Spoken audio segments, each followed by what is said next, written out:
আমার ভাতিজা খুব আকর্ষণীয় ছিল এবং তাকে দেখলে আমি আবেগপ্রবণ হয়ে পড়তাম। তাকে দেখলে আমার মন কেমন জানি করত।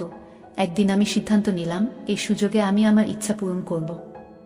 আমার স্বামী কয়েকদিনের জন্য শহরের বাইরে চলে গিয়েছিলেন। সেই রাতে আমি আমার ভাতিজার ঘরে গেলাম এবং ধীরে ধীরে তার পাশে শুয়ে পড়লাম। যখন রাত গভীর হয়ে গিয়েছিল, সে আমাকে দেখে অবাক হয়ে জিজ্ঞেস করল, আমি কি চাই। আমার নাম ছিল সোনালী এবং আমি আমার শ্বশুরবাড়িতে স্বামীর সাথে সুখী ছিলাম। কিন্তু অজানা কারণে আমি আমার ভাতিজার প্রতি আকৃষ্ট হয়ে পড়েছিলাম। সে ছিল আকর্ষণীয়, যদিও আমার স্বামী আমাকে কখনো বলেনি যে তার এমন একটি ভাগ্নে আছে। আমাদের বাড়িতে একজন কাজের মেয়ে কাজ করত, আর আমি নিজেও বাড়ির কাজ করতাম। একদিন আমি লক্ষ্য করলাম আমার ভাতিজা আমাদের বাগানে গাছে পানি দিচ্ছে। সে বারবার আমার দিকে তাকাচ্ছিল। আমি তার প্রতিটি পদক্ষেপ লক্ষ্য করছিলাম এবং বুঝতে পারছিলাম যে সে আমার দিকেও আগ্রহী। আমার গল্পগুলো তোমরা শুনো, কিন্তু সাবস্ক্রাইব করো না। দয়া করে গল্পগুলো ভালো লাগলে ভিডিওটি লাইক, শেয়ার এবং চ্যানেলটি সাবস্ক্রাইব করো প্লিজ। আমি ভেবেছিলাম আমার বয়স 25 হলেও আমি এমনভাবে নিজেকে সাজিয়ে রাখতাম যেন আমার বয়স 17 বা 18 মনে হতো। তরুণ বয়সে আমার চেহারা ছিল আকর্ষণীয়, কিন্তু আমি জানতাম আমার ভাতিজা খুব লাজুক। সে কখনো প্রথমে কিছু বলার সাহস করবে না, কারণ আমার স্বামী তাকে সব সময় নিয়ন্ত্রণ করতেন। ছোটখাটো বিষয়েও তাকে সতর্ক করতেন, এটা করো না, ওটা করো না। এই কারণেই সে তাকে ভয় পেত এবং আমার দিকে আগাতে সাহস করত না। কিন্তু আমি জানতাম কেউ না কেউ প্রথম পদক্ষেপ নেবে। আমি বা আমার ভাতিজা, কেউ একজন। আমি ভাবছিলাম যে যদিও আমি আমার স্বামীর সাথে খুশি ছিলাম, তবুও সেই পূর্ণ সুখ আমি তার কাছ থেকে পাইনি, যা একজন নারী একজন পুরুষের কাছ থেকে যা চায়। এইসব ভাবতে ভাবতে 10 দিন কেটে গেল। এই 10 দিনের মধ্যে সে আমার হৃদয়ে একটি বিশেষ জায়গা করে নিয়েছিল। তার কথা বলার ধরন ছিল অত্যন্ত সুন্দর। সে খুব মধুর সুরে আমার সাথে কথা বলতো। অন্যদিকে আমার স্বামী আমার সাথে সবসময় কঠিন ভাষায় কথা বলতেন, যা আমাকে কষ্ট দিত। তবে আমার ভাতিজা সুনীল আমার সাথে খুব ভদ্রভাবে কথা বলতো, আমাকে সম্মান করত। সুনীলের প্রতি আমার মনোযোগ বৃদ্ধি পাচ্ছিল এবং আমি অনুভব করছিলাম যে তার প্রতি আমার আকর্ষণ বাড়ছে। আমি এ বিষয়ে কাউকে বলতে চেয়েছিলাম, কিন্তু জানতাম যে বললে সমস্যার সৃষ্টি হতে পারে। আমি যদি কাউকে বলতাম, তারা আমার সম্পর্কে অপবাদ ছড়াতো এবং আমার স্বামীও আমাকে ছেড়ে দিতে পারত। তাই আমি এটি গোপন রেখেছিলাম, কিন্তু আমার হৃদয় তখন আমার ভাতিজার জন্য ব্যাকুল ছিল। একদিন আমি সিদ্ধান্ত নিলাম যে সেই রাত আমি তার সাথে কাটাবো। আমার স্বামী কাজে বাইরে যাচ্ছিলেন আর আমি খাবার তৈরি করে দ্রুত খেয়ে নিলাম। রাত গভীর হলে আমি ধীরে ধীরে তার রুমের দিকে এগোলাম। আমার হৃদস্পন্দন দ্রুত হচ্ছিল, কিন্তু আমি থামিনি। দরজা খুলে ভেতরে ঢুকলাম এবং তার পাশে শুয়ে পড়লাম। আমার হাত তার বুকে রেখে আমি চাদর সরালাম এবং তখনই আমার মাথা ঘুরে গেল। এটা আমার ভাতিজা ছিল না, আমি প্রথমে খুব খুশি ছিলাম, কারণ আমার স্বামী সবসময় আমার যত্ন নিতেন। কিন্তু সেই রাতে সবকিছু বদলে গেল। তার কিছু আচরণ ছিল খারাপ। তিনি মাঝে মাঝে আমার সাথে খুব রুডভাবে কথা বলতেন, যা আমার খারাপ লাগত। আমি পরিবারের একমাত্র মেয়ে ছিলাম যে স্নাতক পর্যন্ত পড়াশোনা করেছে, কারণ আমাদের গ্রামে মেয়েদের বেশি পড়তে দেয়া হতো না। তবে আমার বাবা মা আমাকে স্নাতক পর্যন্ত পড়াতে উৎসাহিত করেছিলেন। আমি আশা করেছিলাম যে যার সাথে আমি বিয়ে করব সে শিক্ষিত হবে, কিন্তু দুর্ভাগ্যবশত আমার স্বামী তেমন শিক্ষিত ছিলেন না। তবে তার ধন সম্পদ দেখে আমার বাবা মা আমাকে তার সাথে বিয়ে দিলেন। আমাদের শ্বশুর বাড়ি ছিল খুব বড় এবং আমার আরামের জন্য আমার স্বামী গ্রামে একটি বড় বাড়ি তৈরি করেছিলেন, যেখানে আমরা থাকতাম। আমি নিজেই সব কাজ করতাম, কিন্তু সময়ের সাথে সাথে আমি ক্লান্ত হয়ে পড়লাম এবং আমার স্বামীর কাছে অনেকবার অভিযোগ করতাম। আমি বলতাম, এত বড় বাড়ির সব কাজ আমি একা করতে পারবো না, আপনি একজন সহকারী নিয়োগ করতে পারেন যে আমার কাজে সাহায্য করবে। কিন্তু তিনি সবসময় বলতেন, এর দরকার নেই, তুমি এত সুন্দর যে আমি চাই না তুমি অন্যের সাহায্য নাও। এজন্যই তোমাকে আমার পরিবারের কাছ থেকে দূরে এনেছি। তার এই কথাগুলো মাঝে মাঝে আমার মন খারাপ করত, কিন্তু আমি জানতাম এটাও ছিল ভালোবাসার একটি ধরন। হ্যাঁ, আমার স্বামী আমাকে গভীরভাবে ভালোবাসতেন এবং আমাকে সবসময় কাছে রাখতে চাইতেন, কিন্তু তার কথা বলার ধরন এবং আচরণের কারণে আমি তাকে তেমন ভালোবাসতে পারতাম না। আমি অনেকবার বলেছি যে তিনি তার কথা বলার ধরন পরিবর্তন করা উচিত, কিন্তু তিনি কোনো গুরুত্ব দিতেন না। ছোটবেলা থেকেই তিনি এমন পরিবেশে বড় হয়েছেন যেখানে অর্থ উপার্জনের প্রতি বেশি মনোযোগ দেওয়া হতো। সময় চলে গেল এবং আমি ঘরের কাজ করতে করতে ক্লান্ত হয়ে পড়লাম। আমার স্বাস্থ্যও ভালো ছিল না। অবশেষে তারা আমার জন্য একটি কাজের মেয়েকে নিয়োগ করল। দিনমজুর মহিলার সাথে আমার খুব ভালো সম্পর্ক ছিল, আমরা সারাদিন হাসি ঠাট্টা করতাম। তিনি আমার স্বামী আসার আগে তার বাড়িতে চলে যেতেন। তবে একদিন আমার স্বামী একটি অদ্ভুত কাজ করলেন যা দেখে আমি হতবাক হয়ে গেলাম। আমাদের বাড়িতে একটি 18 বছরের ছেলেকে নিয়োগ করা হলো, যে বাগানে পানি দিত, ঘর ঝাড়ু দিত এবং বাইরে থেকে জিনিস আনত। আমি অবাক হয়ে গেলাম, কারণ আমার স্বামী সাধারণত কাউকে বাড়িতে রাখতেন না।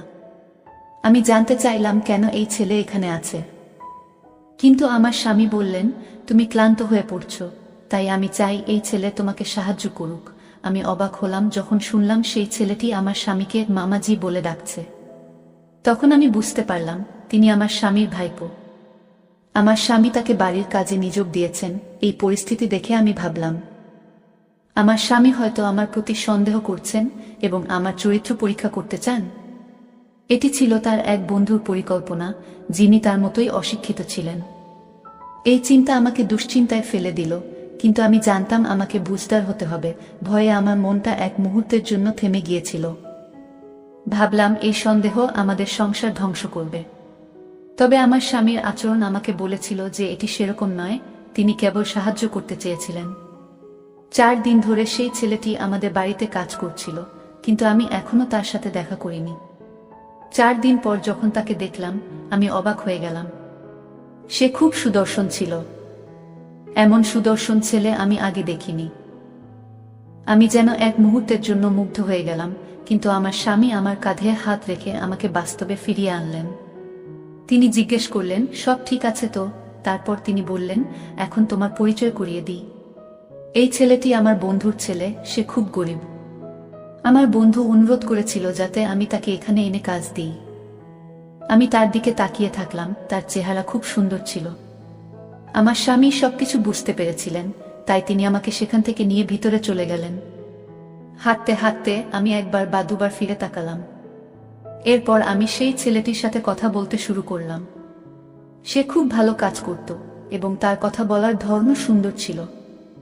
ঘটনাটি বেশ অদ্ভুত ছিল এবং সেই ছেলেটির প্রতি আমার স্বামী বিরক্ত ছিলেন, কারণ সে তার এক বিশেষ বন্ধুর ভাতিজা ছিল। প্রতি সপ্তাহে আমার স্বামীকে শহরে যেতে হতো এবং এইবারও সে শহরে চলে গেল। সেদিন আমি সিদ্ধান্ত নিলাম যে আজ আমি আমার ইচ্ছা পূরণ করব এবং রাতটি সুনীল এর সাথে কাটাবো। আমি পুরো দিন সেই মুহূর্তের জন্য অপেক্ষা করছিলাম এবং রাতে ধীরে ধীরে সুনীল এর ঘরে ঢুকে তার বিছানায় শুয়ে পড়লাম। আমি তার শরীরে হাত রাখলাম। সুনীল ঘাবড়ে গিয়ে বলল, তুমি এখানে কেন? তারপর আমি তাকে আমার ভালোবাসার কথা জানালাম। আমরা সেই রাতে একসাথে অনেক সময় কাটালাম এবং মনে হলো সত্যিকারের সুখ পেলাম। অবশেষে আমি আমার রুমে ফিরে গিয়ে ক্লান্তিতে ঘুমিয়ে পড়লাম এবং সেই রাতে খুব ভালো ঘুম হলো। সকালে যখন আমার ঘুম ভাঙল তখন আমি বেশ ভালো অনুভব করছিলাম, কিন্তু সুনীল এর মুখ দেখে মনে হলো সে খুবই অনুতপ্ত। আমার আবার ইচ্ছা হলো তার সাথে সময় কাটানোর, কিন্তু আমার স্বামী বাসায় না থাকায় সুযোগ হলো না।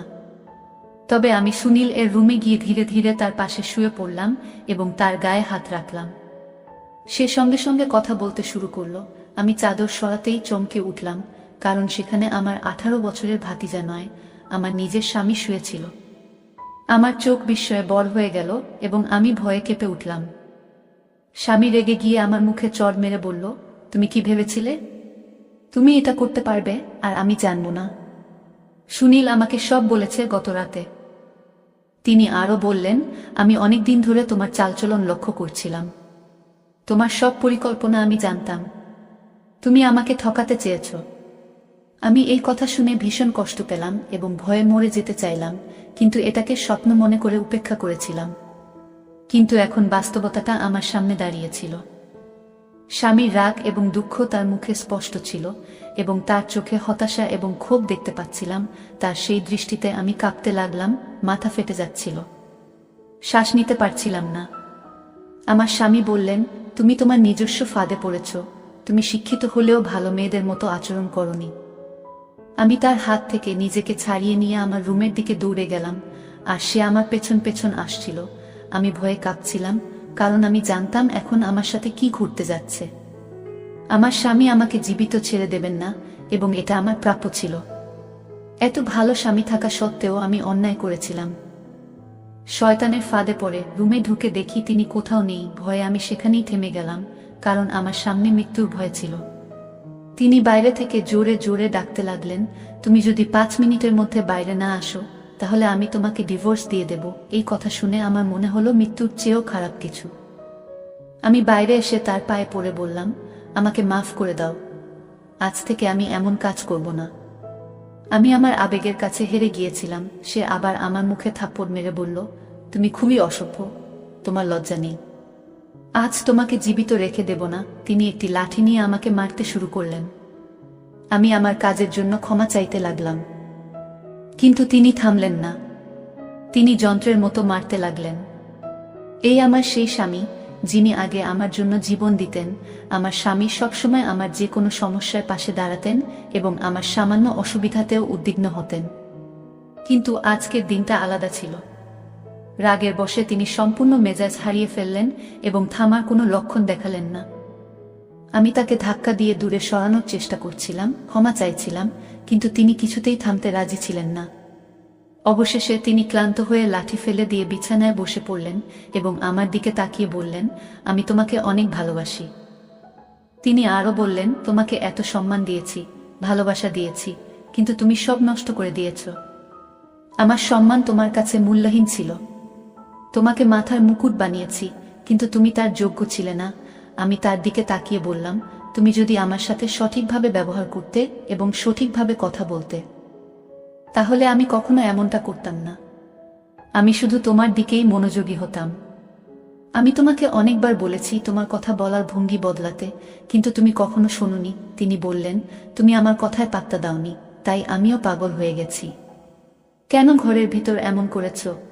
আমি তার সামনে দাঁড়িয়ে কাঁদতে লাগলাম।